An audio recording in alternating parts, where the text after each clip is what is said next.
Wedding Talk with Mindy and Carol, your insider guide to trends, tips, and stress-free planning. Welcome to Destination Wedding Talk. I'm Carol.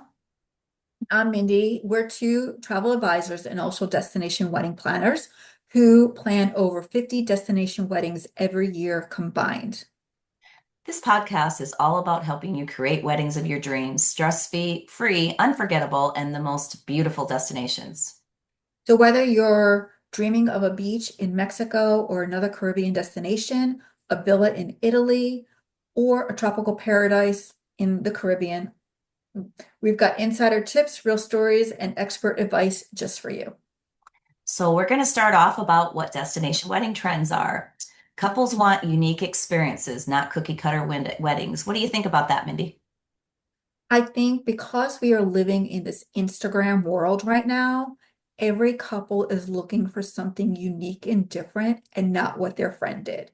So it may be bringing in some decor that's to that environment or favors from that environment, something that is going to set their wedding apart from their friend's other destination wedding.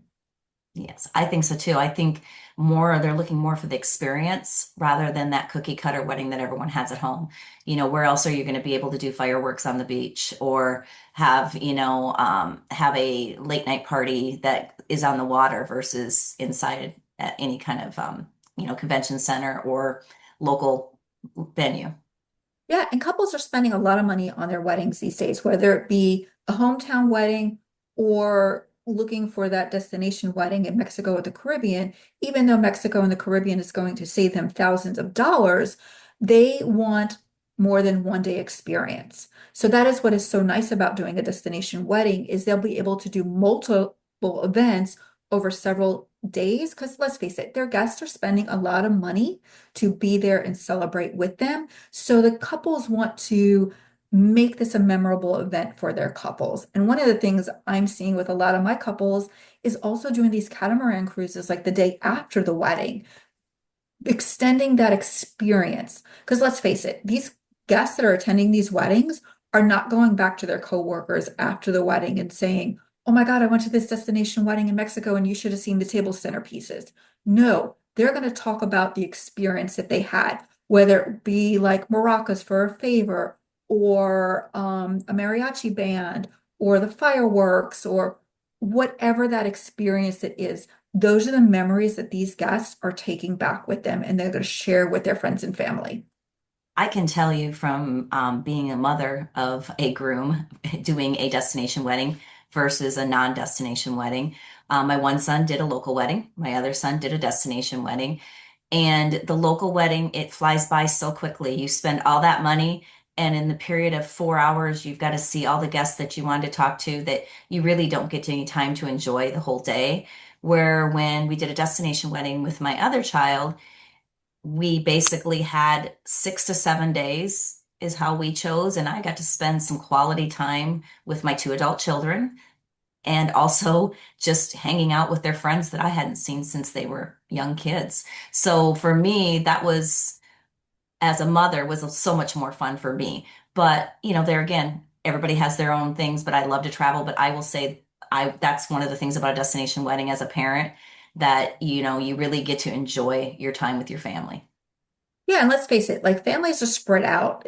Not everybody has their family close together. So if you can try to have some quality days with a bunch of family members that you may not see often, it's priceless. Just being able to be in that destination, everybody enjoying that company, because you may not know when the next opportunity is going to come about to get everybody together. Yes. And everybody goes once they're done with their wedding, even if it's local, they're going to do a honeymoon. Well, you're wrapping up everything all into one. So why? I mean, the cost is just great. The guests all go home and then the honeymoon couple stays and hangs out and does their own thing. I mean, I've seen some stay 3 to 4 nights. I've seen some change resorts. What's your thoughts on that? Yeah, I think it all depends on the group. But yeah, the couples do tend to stay longer. I have seen them like you, they want to stay at that resort. Sometimes we do move them after the wedding, but I also do see that they will still take another honeymoon. It may not be right away when they get back, but later on down the road, we may be working on a honeymoon for them in Europe or something. Oh, that's cool. So the guests or the couple rather, they want that full experience all around with that honeymoon, whether it be afterwards or later on. Even for the first anniversary is very popular these days. Yes. Yeah. So that we always hear from people about the myth and reality. Destination weddings are just too expensive.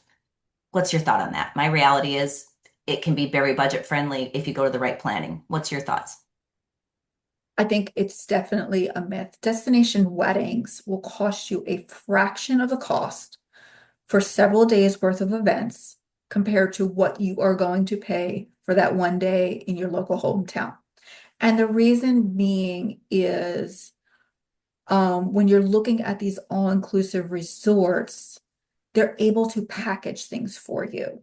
Okay. Now, yes, it may be basic where it's white tablecloths, white napkins, white chairs, but you can make it your own. And even with having to, say, pay for a blue tablecloth or napkins and things like that, you're still going to wind up paying less. And I also tell my couples this all the time. You're in these beautiful destinations that sometimes you do not need a lot of decor. Let the elements of that area shine through. And yes, can you spend 30, $40,000 on a destination wedding? Absolutely. But I will say on average, with many upgrades, I see that my couples are spending under $20,000 for several days worth of events. Yeah, I see that too. I think that the reason they're thinking that is they're looking at the total cost, and they're thinking that their guests may not want to travel.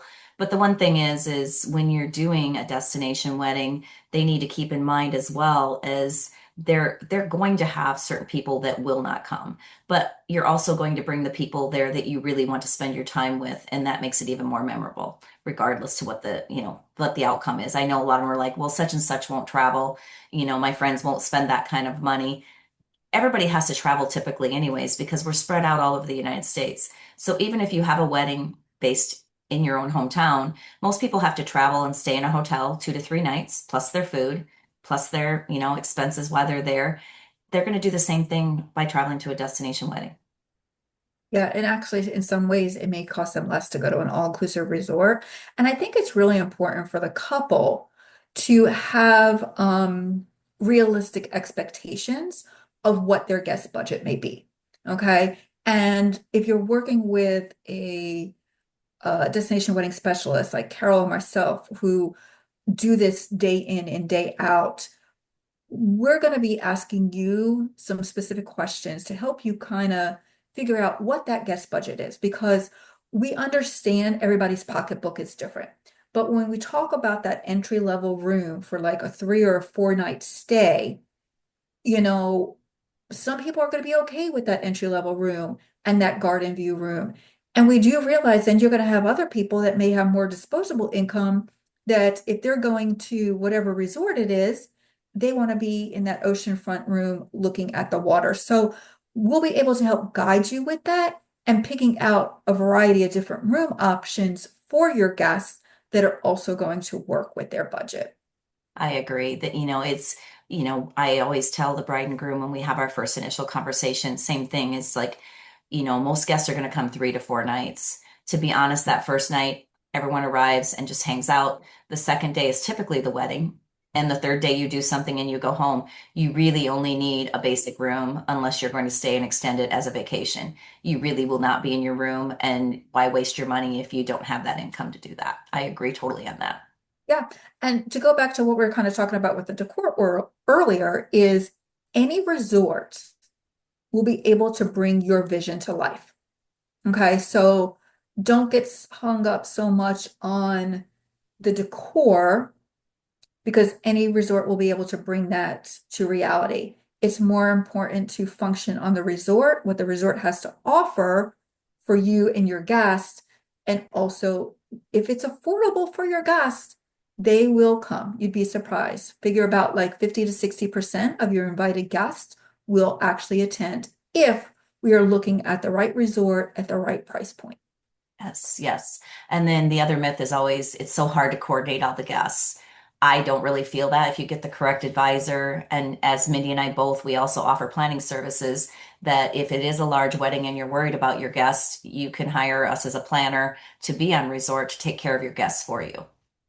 Yeah, and Carol and I both offer websites for your guests that provide them with all the information about the resort, the rooms.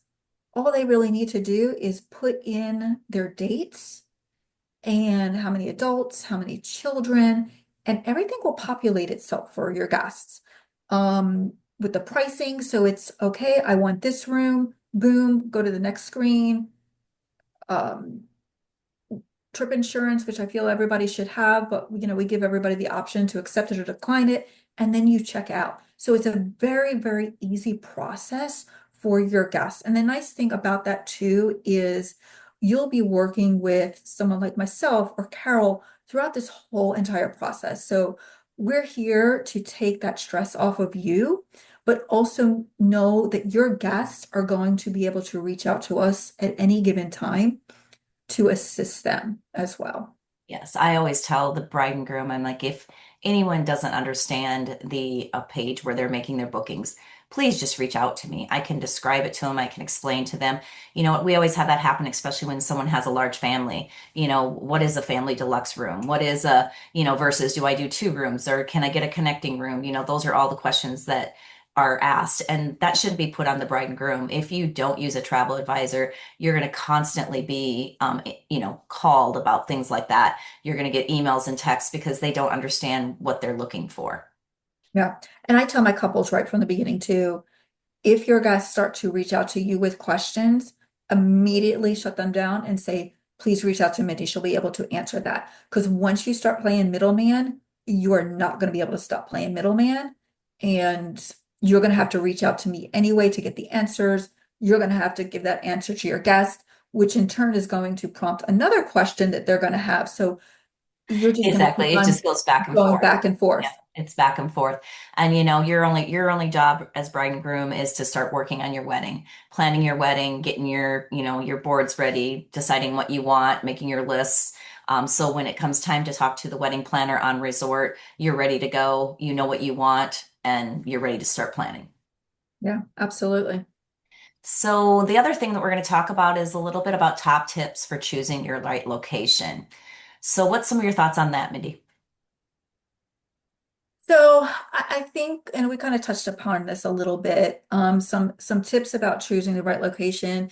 If your guests are just coming for a 3 or 4 night stay, you have to be mindful of where they're coming from. So if all your guests pretty much live on the West Coast, you may not want to do a destination like the DR that's going to take them forever to get there. You may want to focus more on Cabo or Puerto Vallarta. I think it's important to look at where the majority of the guests are coming from and see where that lift is in that area, because obviously we want your guests in destination more than they're in an airport. That's correct, because most of them, especially anything from, I would say from Denver over, you're better off to stay Cancun and West, your time for everybody, if everyone's from there. If you're the only one from that area and everyone else is from the Midwest or the East Coast, then you're pretty much open to that because you know that you're going to have to travel, but your guests are not. I think that's a big factor. Another factor is price point. What are the flights? Are they direct? Is there multiple day flights? I mean, can they get a flight every day of the week? Or I know in the Midwest area, if they're going to go to St. Lucia, for instance, there's really only 2 days a week that we can get them to St. Lucia without an overnight flight. So there's some logistics that need to be discussed, and you may have your dream to have your wedding in St. Lucia, but it may not be the option that you're going to be able to do with a large wedding. That could be a honeymoon destination for you later on to celebrate your 1 year anniversary or something. Exactly. And a lot of times we'll get questions that, well, I don't know if my guests want to get a passport. So maybe we'll just look at Puerto Rico or the US Virgin Islands. Keep in mind, those destinations are just like having a wedding in your own backyard in the United States. Okay. The costs are going to add up. I always tell my couples, have that conversation with those guests that are giving you pushback on a passport. You'd be surprised at how often they'll turn their, I don't want to say attitude, but like their tone around a little bit and be like, oh, okay, it's not so bad to get a passport if you explain to them the reasons why. Now, some people may give you pushback because maybe they cannot get a passport, but it is up to every guest to know whether or not that they are legally able to travel outside the United States. Yes. And they still think it's as a destination wedding. I mean, I've had people ask about Florida. I have done some Florida weddings in the past, but you're right. It is just like having it down the street. A simple 40-person wedding, nothing spectacular, just a small buffet, can cost you for 30 to 40 people up to $45,000. And that would be not even, you could do a complimentary wedding in the Caribbean and only have everything under that for under 5 to 7 thousand for the same number of people. So Absolutely. it's just I think education's important that they understand really what they're getting into. Yeah, yeah, absolutely. The other thing they need to think about, is seasonability and weather. Look at the we've got a major hurricane happening in Jamaica right now. Yeah, Typically this doesn't happen in late season, but it can. So yeah. that's one of the things people need to think about, what the destination that you're going to, what time of the year you're going. If you want to be guaranteed good weather, then you need to stay out of hurricane season. Yeah, and what people don't realize is hurricane season is actually June through November. It's a Mhm. big chunk of time. Yes, it is. And you're playing with that weather. Of course, your fall months are always really, really good rates. And that's a good thing. That's a good reason for you to do that. But then you also have to have the flexibility that, you may not be able to have your wedding on the beach that day because it may be raining at your wedding time.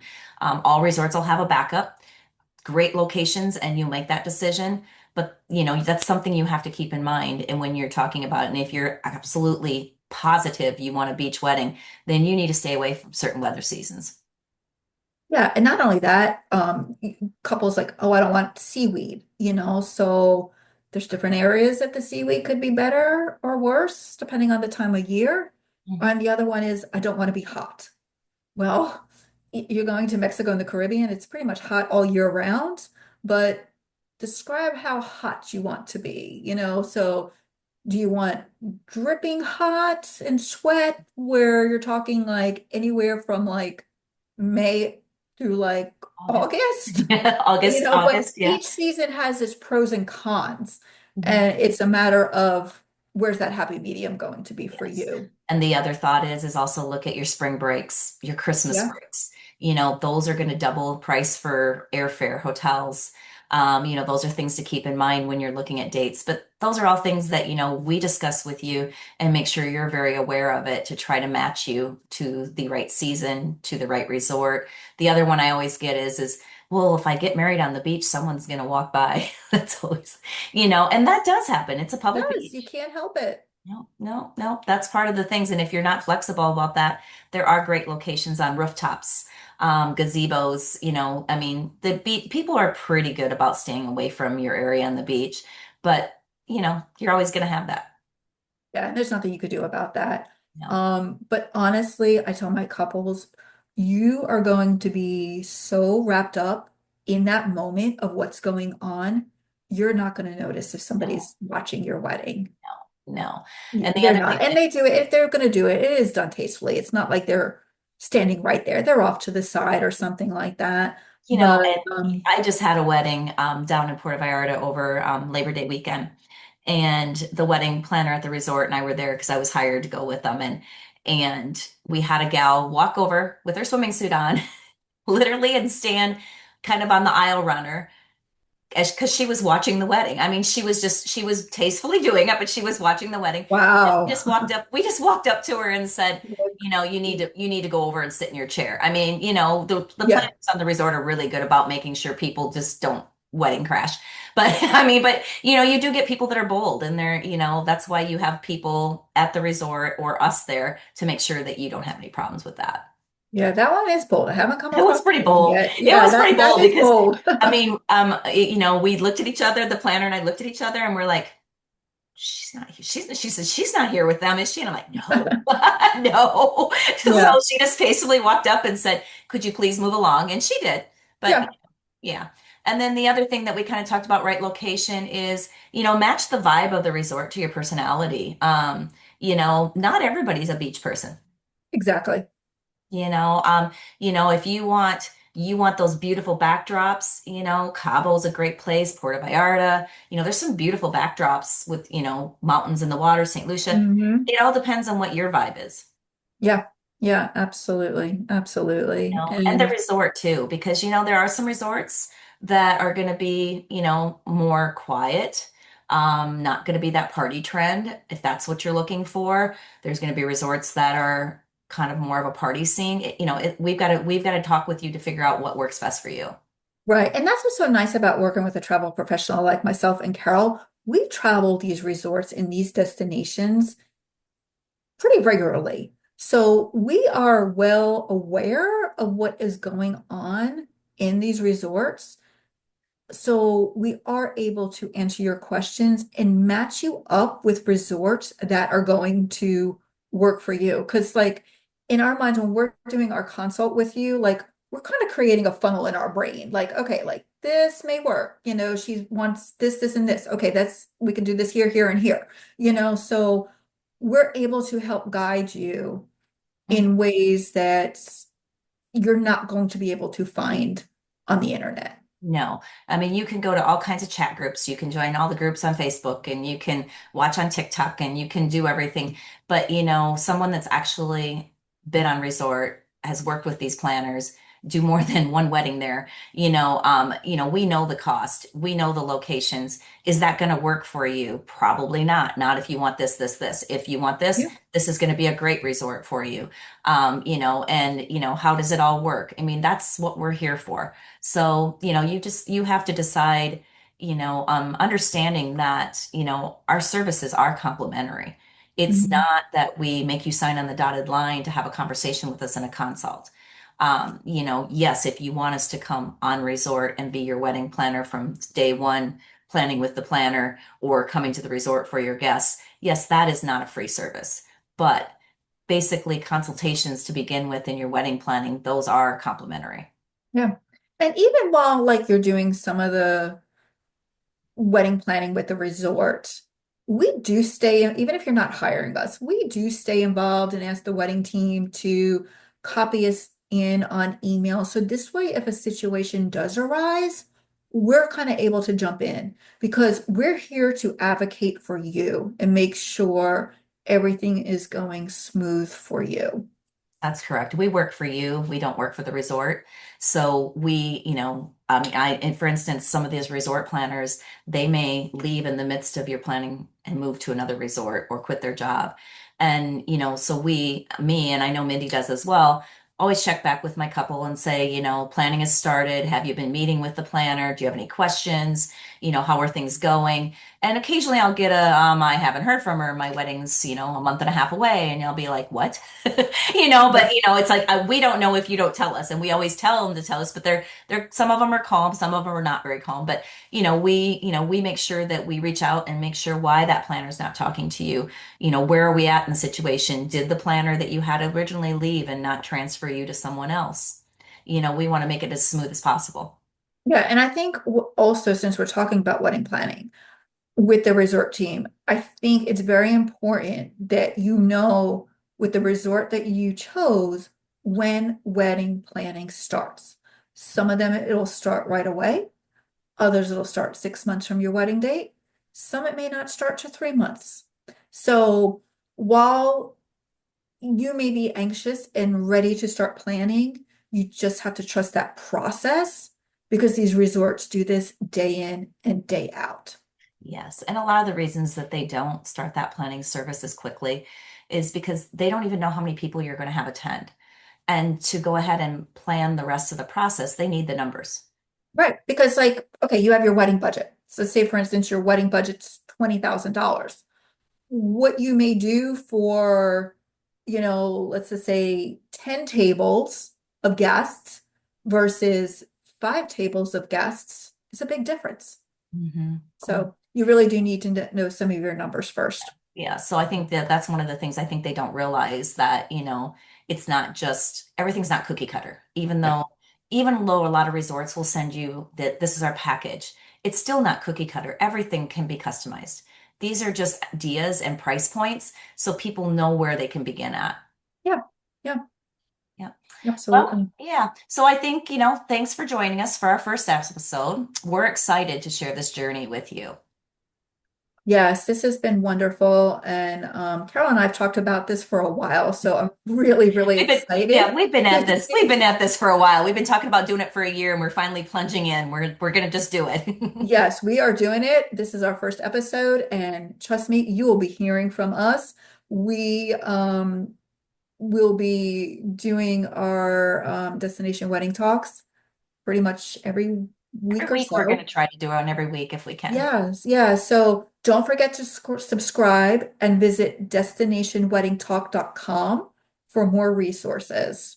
And make sure you follow us. We're working on getting our YouTube, our Instagram, and our TikTok all together, along with our Facebook page, so you can constantly have updates on what we're doing. Links to our YouTube page where you can see all of our podcasts and everything else that you might need. And then you can also reach us there. Yeah, and so one of the things we're going to start to do, and we're going to start this with our second episode, is kind of dive into some resort brands and talk to you more about the resorts, the destinations, wedding locations. Um, so we are going to start with Majestic Resorts. They have locations in the Costa Mujeres area of Mexico and also 3 locations in the Dominican Republic. So you're not going to want to miss that because we also want to tell you about an exclusive promotion that Carol and I offer with Majestic Resorts. Okay. Until then, I guess happy planning, everyone. Yeah, happy planning, and we hope to catch up with you real soon. Don't forget to subscribe to our channel for more wedding inspiration and tips. Visit us at destinationweddingtalk.com for resources and updates. And as always, send us your questions to Mindy and Carol. We love hearing from you. Join us again next week for the latest episode of Wedding Talk with Mindy and Carol. Until then, happy planning.